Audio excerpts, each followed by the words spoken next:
जब कोई परेशानी या बेचैनी हो तो ये दुआ पढ़ें। अल्लाहुम्मा रहमतक अर्जू फला तकिलनी इला नफ्सी तर्फत ऐनिन व अस्लिह ली शअनी कुल्लहू ला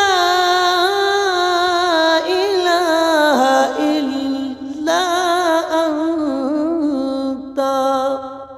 ऐ अल्लाह, मैं तेरी रहमत की उम्मीद करता हूँ, तू मुझे पल भर भी मेरे सुपुर्द न कर और मेरा सारा हाल दुरुस्त कर दे। तेरे सिवा कोई माबूद नहीं।